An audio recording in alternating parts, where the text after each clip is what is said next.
Craig, welcome to the show.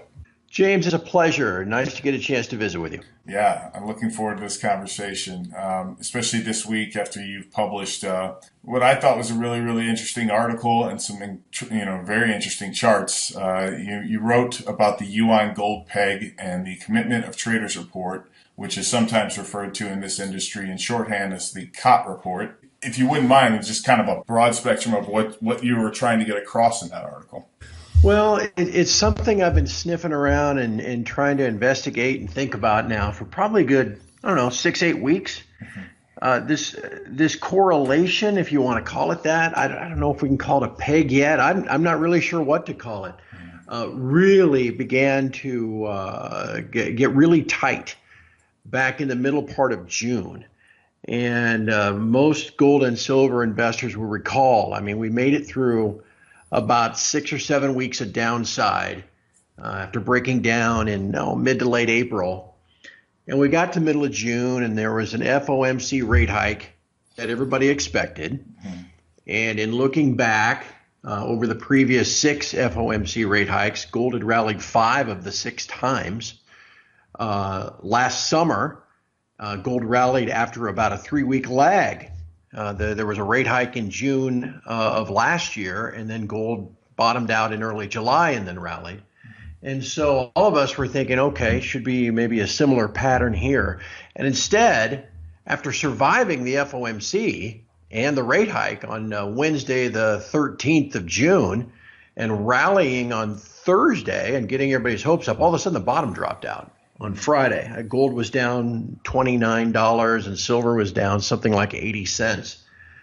That same day, the Chinese, the PBOC, devalued the yuan versus the dollar a significant amount.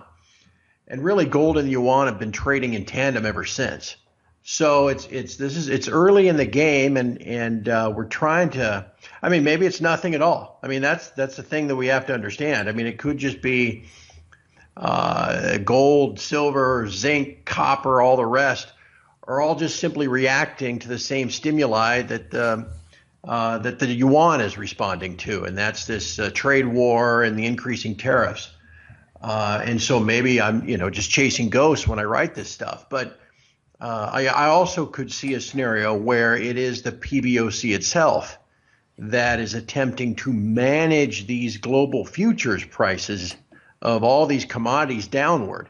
And we know that the futures markets is what set the price these days in all of these different markets. And so if the PBOC looks at it and says, look, we can devalue in dollar terms all of these dollar prices of these commodities, and if we can do that through the futures markets and make that match the amount of devaluation we're putting on the yuan versus the dollar due to these trade wars and tariffs, well, then all of a sudden these commodities all stay the same relative price in yuan terms. And so anyway, I'm kicking all this around, James. It is such an interesting development that it's worth studying. And if there is something to it, then it has significant long-term implications. And that's why I guess here in the summer of 2018, I find myself talking about it so much. Yeah, I saw, I think yesterday I replied to one of your tweets just discussing, obviously the yuan since the 2008 financial crisis, China has been, pedal to the metal with their credit and exploding out their M2. The amount of currency and credit creation they've had since has blown away every other country in proportion. Obviously, they've been building out ghost cities and doing all types of infrastructure projects. So the yuan, when you look at it on like a parity basis versus the US dollar, I mean, I think I sent you a video that Ken Hoffman was interviewed. He used to be the head of Bloomberg Research in 2016, early 2016. He was talking to Daniela over at Kiko. He was discussing, at the time, this is early 2016, the yuan on a parity basis should be 15 to 20 yuan to $1. That was what he was saying back then. And I went and looked at the M2 chart yesterday. It's up 28% since that interview. So now we're talking 20 yuan, 25 yuan to $1. And, that's crazy because the yuan obviously is sitting, I don't know, around 7 roughly. So you're talking, you're talking about an extreme difference in terms of M2 and all that. And of course, people would argue, most of that yuan, if they do the devalue extremely hard, it'll be mostly on their citizens because the yuan is not really an international currency, as we all know. I mean, there's been a lot of hype about what it could be someday, but it's still very tiny in terms of international trade. Looking at the theory, it made a lot of sense in the sense if they're going to devalue, and of course, if they devalue very strongly, their citizens will not be extremely happy. But if they're doing something along this line, it kind of makes sense that they may be devaluing to kind of soften the blow by lowering the price of commodities in U.S. dollar terms. So I'm not saying it is happening indeed, but these charts were very, very interesting, and I thought, it does make a little bit of sense if they continue to devalue that this may be the process in which they do it. Yeah, and that's what makes it all worth considering. Mm-hmm. And I should say this isn't the first time that we've seen gold tracking a currency pair. Mm-hmm. You can go back to about the time of the financial crisis. Gold started to track very closely the dollar yen. Mm-hmm. And we figured this out and noticed it first when the dollar really started to soar in 2014. And I started writing about it. Geez, it's almost 4 years ago. Mm-hmm. And it was about in 2012 when the gold price and the dollar yen began trading almost tick for tick. And by 2014 and 2015 and 16, this was about one of the things I talked about all the time, that I really wasn't even a gold analyst anymore. I was like a Forex analyst because that seemed to drive everything. And you'd see it anytime there was news, anytime there was an employment report or a FOMC Fed line, the dollar yen would instantly respond and gold would move in the exact same way, and it was almost tick for tick. Well, the curious thing that we noticed, and it was really early this year, it was about at the end of January, that whole correlation seemed to not dissolve, but it definitely lost its tick for tick basis. And so again, now some would look at that and say, see, all correlations work until they don't. And so maybe it was just random to begin with. But, like I said, you can pull up a chart and plot the two together and show that beginning with the financial crisis in 2008, this worked for the better part of almost 10 years.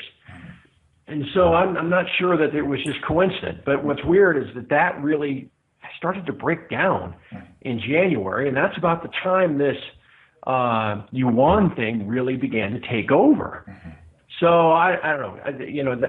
Again, we've got to figure out whether it's a real thing or whether we're just noticing a bunch of things that are moving in the same direction. But the idea that one, and again we'll put this in this basis. The U.S. has attempted to label or considered labeling the Chinese as a currency manipulator for years because of the yuan dollar peg. Mm-hmm. Falsely finding a level between those two currencies. And so the Chinese, as you mentioned, being up against maybe needing or wanting to do a devaluation anyway. And then they see these tariffs coming down the road and a trade war and everything else. And I've seen a lot of people write in, kind of a coincident to all of this stuff, that to fight against the U.S. and President Trump and everything else with this trade war and tariffs, that if they could just devalue the yuan at the same versus the dollar in the same amount of these tariffs that they kick in, that somehow it's a wash. Mm-hmm. So again, you put all this back together and you think, okay, well, I can see where that makes sense, and so therefore I can see why they've devalued the yuan 8% since April. Mm-hmm. And you start thinking, as you said, how much farther might they devalue in the months ahead if these tariffs really get going? And then you start thinking, well, hell's bells.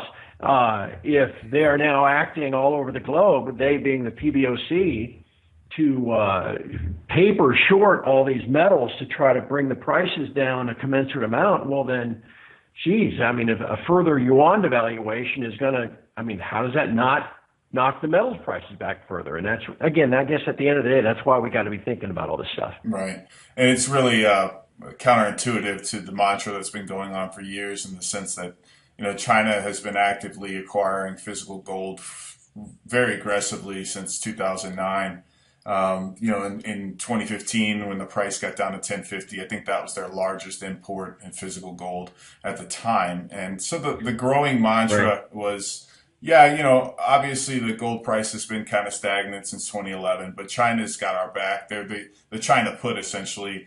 Long term, China's buying all this gold for a reason. And at some point, the price of gold will go up as China starts to, gain more share in the currency market and in the world. I mean, their economy is second only to the United States in size, and they obviously have more people, and they're growing. They're an emerging country, so the concept was they would be pro gold price, right? So this totally kind of flies in the face of that. So I'm sure there'll be people out there, who are not happy about this idea that they would be slowly dropping the commodities prices in order to soften the devaluation of the yuan.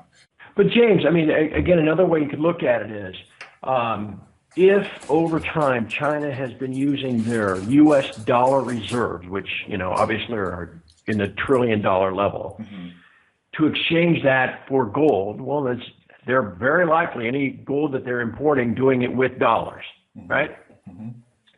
So if you are devaluing the yuan versus the dollar, you are going to be able to buy less gold, right? Correct. I mean, if the dollar price hangs in there, it's like if you go to Europe, if the dollar is weakening and the euro is soaring and you go to Europe, your trip is more expensive. You know what I mean? You always hear those kind of stories. Sure. And so you look and they could very easily, again, be saying, we want to continue acquiring gold. We want to continue acquiring copper, zinc, all these other metals, which are all falling, kind of like gold.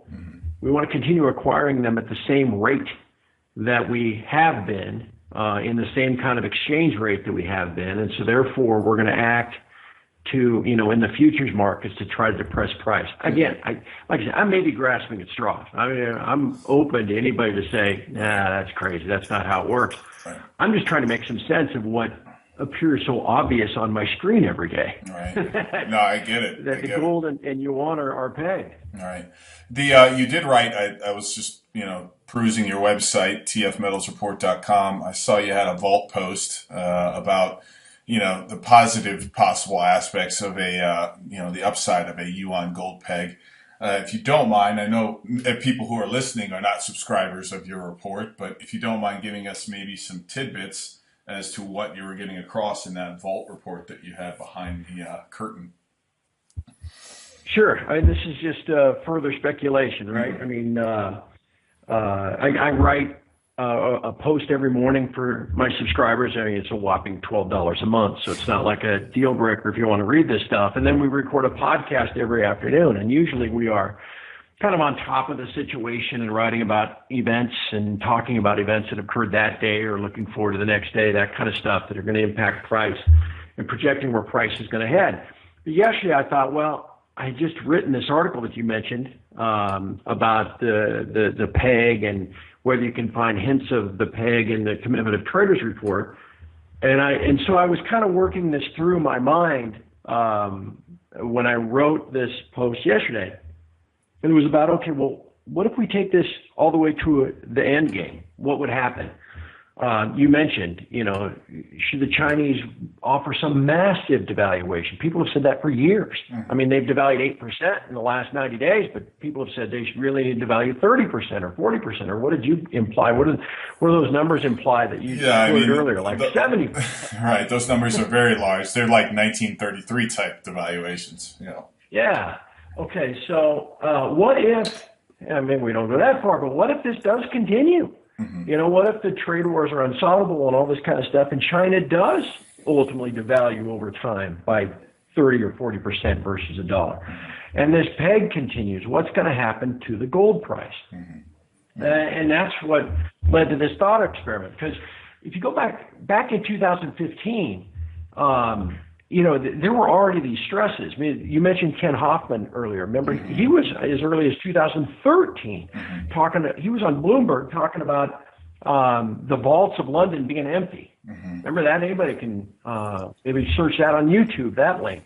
I think the bigger story than the decline of gold is what's actually happened to the gold. Yes. You could go into a vault in London a couple of years ago, and they were packed to the rafters with gold, and the gold would trade from me to you to somebody else.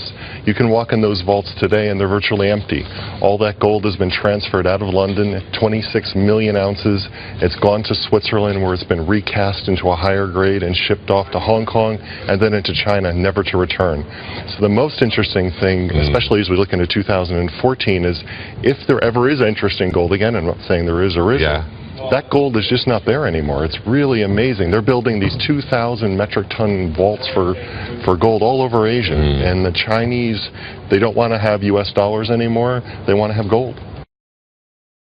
You know, how you walk through the vaults and, you know, what used to be, 26 million ounces is now, completely gone. And it was like big news, where to go. And then we all figured it out that it was all being exported to Switzerland, where it was all being refined and recast into kilo bars and being shipped off to Hong Kong and points east, and how the banks were living off of flow and not stock. And all of this kind of culminated in 2015. And GOFO rates fell through the floor, which were indicative of incredible physical tightness, to the point where the LBMA stopped printing GOFO rates, right? Yep. After 25 years, right. They just thought, well, we're not going to print this anymore.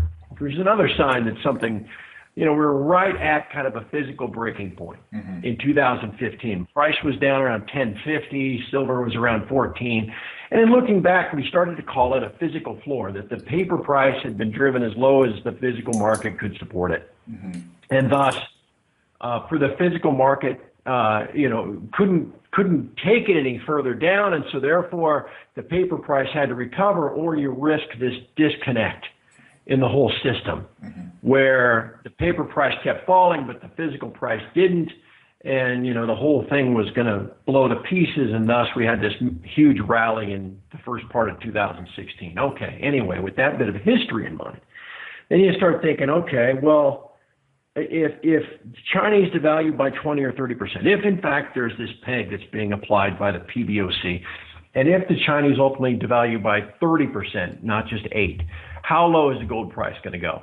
And if they keep shorting it to keep driving that futures price down, are they going to break the market? Are they going to take it past the point that we apparently got to in 2015? And that's what I was writing about yesterday, because do you really think, if this is actually the case, and the Chinese are doing this for their own, selfish reasons, if you will, do you think the Chinese really give a damn? If the banks in London can't source physical metal at $900, do you think they give a shit if they're putting mining companies out of business? I mean, already the earnings reports of Barrick and Goldcorp and the major producers were horrible for the last quarter. They're already getting crushed at $1,300. How are they going to produce any gold at all at $900 if that's where price heads because of all these devaluations? And so anyway, the silver lining of it all was, what if we take this all to the logical end? And China completely has control of the gold market.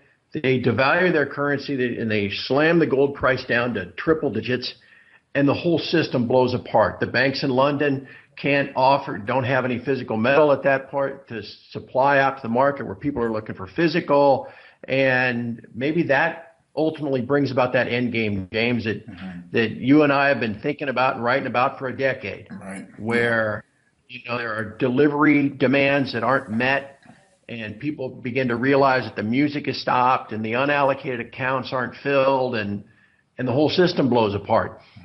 Well, maybe that would benefit China too. Maybe China at that point steps forward and says, you know what, we don't just have 2,000 metric tons, we have 20. And as the system blows apart and we start looking for an actual physical price, maybe that takes us to the point where we've all talked about, with China backing yuan with gold and everything else. So anyway, it was just kind of a thought experiment on a Wednesday morning for everybody on my site, but it's something that, if this is a phenomenon, if this is ongoing, as it appears to be, when you pull up any chart showing the yuan and gold, you start thinking, well, where could this head? And I invite everybody to ponder that. Yeah, it's certainly interesting. I think there's a lot going on, obviously, and there's so much behind the scenes. We do not know what's going on as far as central banks, coordinating. Obviously, they work together. The CME allows central banks to trade in the commodities markets. It never gets reported in the mainstream press. Of course, they get to trade in stocks, ETFs, all that stuff. They're buying bonds, et Right. cetera, et cetera. But they're literally trading in the futures markets, and that is the price discovery mechanism of real things in the real world. And so, Lord knows what volumes they're doing it at, and who is, and et cetera, and what the motives are. But obviously, this is just another thing to be keep an eye on in the short term. I suppose just to kind of wrap it up, you and I personally have been working in this industry probably since 2008. Probably we're investing in it a little bit earlier than that. I wanted to ask you just on a personal level, how did you get involved in this industry? And what was the impetus that got you started down precious metals route?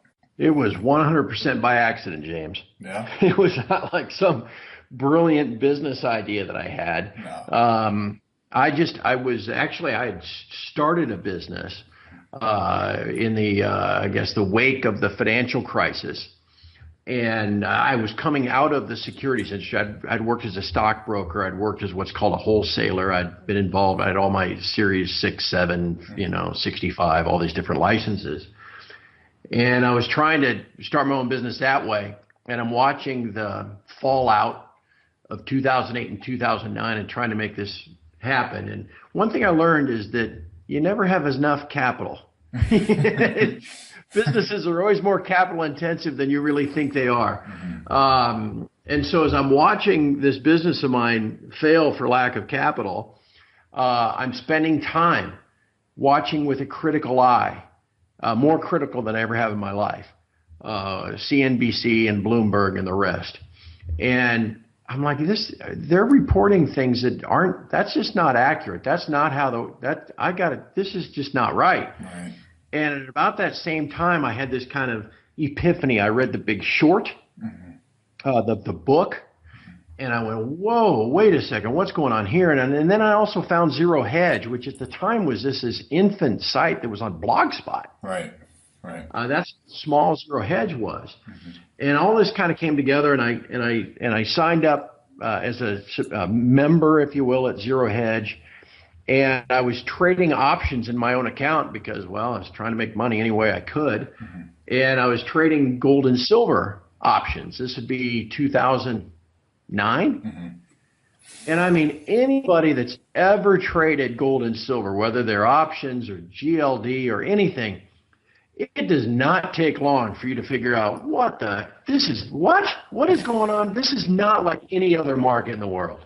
I mean, pretty quick you figure out that something's pretty screwed up at how these things trade. And I started putting the dots together and connecting things, and I realized, that the banks were in control of the price. And I started writing about that on Zero Hedge and started being able to pretty accurately predict where price was headed in the short term, up and down, based on anticipating how the banks are going to act. I got a following at Zero Hedge. People said, you should start your own blog. And I thought that was crazy. Who would want to read what I write? And then one day my wife suggested that I do it. And the timing couldn't have been better. That was November 2010.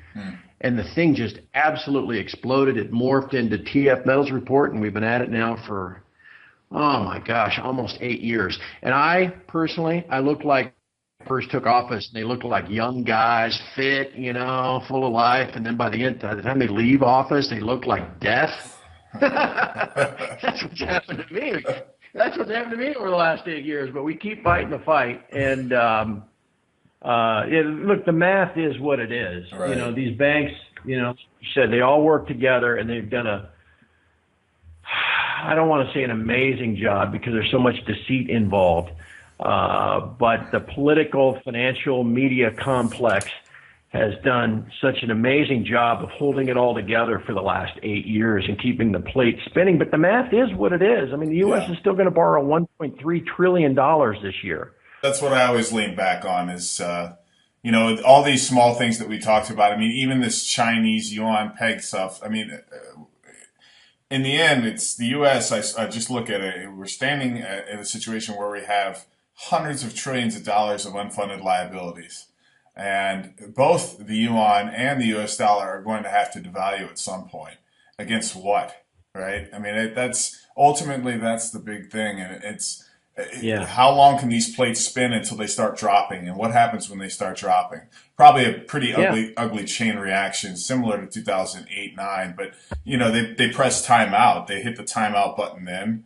They pumped the financial markets full of trillions of dollars, and it's grown this bubble that we currently have in virtually every other financial class other than Yeah. precious Yeah, metals. exactly. They've been able to postpone this far longer than I ever thought.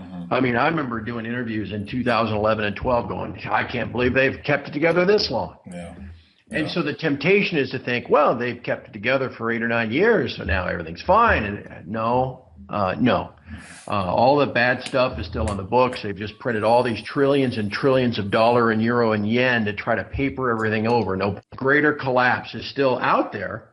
And so that's why it's still worth writing about. That's why it's still worth talking about. Right. And that's why guys like you and I and silver doctors and everybody else will continue fighting the fight to try to warn as many people as possible to not get complacent, to not think that, everything's just fine. Right. And, to still continue to prepare by prudently allocating at least some of your assets to physical metal.